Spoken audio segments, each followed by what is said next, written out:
बीच Ukraine के पड़ोसी और नेटो देश पोलैंड ने कसम खाई कि वो रूस को हराने के लिए यूक्रेन के साथ मिलकर अपनी पूरी ताकत झोंक देगा। इसके लिए पोलैंड ने जो ऐलान किया वो पुतिन की भी नींद उड़ा सकता है, क्योंकि पोलैंड एक दो नहीं बल्कि कुल 28 लड़ाकू विमान यूक्रेन को देने वाला है।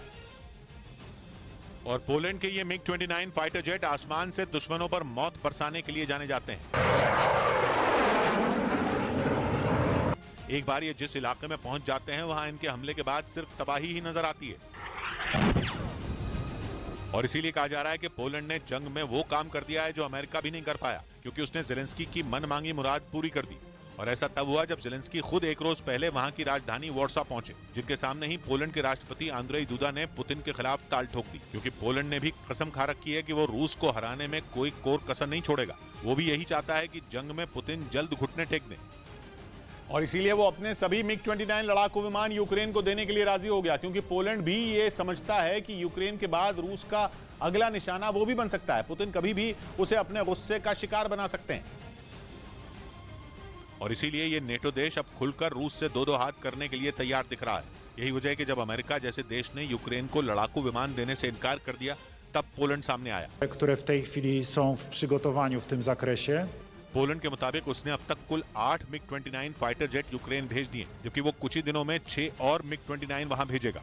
इसके बाद पोलैंड ने वादा किया कि वो बचे हुए 14 लड़ाकू विमान भी यूक्रेन को दे देगा, जो जंग में रूस को मात देने के लिए यूक्रेन की सेना की मदद करेंगे, ताकि उसके पड़ोस में पैदा हो रहे खतरे को भी खत्म किया जा सके। असल में पुतिन आने वाले दिनों में बेलारूस में परमाणु हथियारों की तैनाती करने जा रहे हैं, जिसकी सीमा पोलैंड से लगती है। और पुतिन के इसी ऐलान के बाद पोलैंड की परेशानी बढ़ गई, क्योंकि जंग में यूक्रेन की मदद करने के बाद से ही रूस उससे खार खाए बैठा है, जिसने इस बात की आशंका बढ़ा दी कि यूक्रेन की हार के बाद पुतिन पोलैंड की तरफ भी कदम बढ़ा सकते हैं।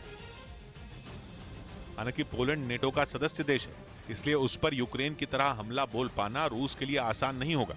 लेकिन पुतिन को जानने वाले ये मानते हैं कि वो गुस्से में कुछ भी कर सकते हैं। इसीलिए पोलैंड यूक्रेन की मदद लड़ाकू विमानों से भी कर रहा है, ताकि यूक्रेन ही रूस को शिकस्त दे दे। इसके साथ ही जंग के इस वक्त में यूक्रेन को फाइटर जेट की सबसे ज्यादा जरूरत है, क्योंकि रूस ने युद्ध में अपने सुखोई लड़ाकू विमानों को उतार रखा है, जो आसमान से हमला बोलकर जमीन पर लड़ रही रूसी सेना की मदद करते हैं। और यूक्रेन सिर्फ हाथ मलता रह जाता है, क्योंकि कहा जा रहा है कि रूस के सुखोई को जवाब देने के लिए उसके पास खतरनाक फाइटर जेट की भारी कमी है, जिसे पूरा करने का बीड़ा पोलैंड ने उठाया। और वो अपने सभी MiG-29 लड़ाकू विमान यूक्रेन को दे रहा है। इसके साथ ही उसने बड़े पैमाने पर दूसरे हथियार देकर भी रूस को झटका देने की तैयारी की है।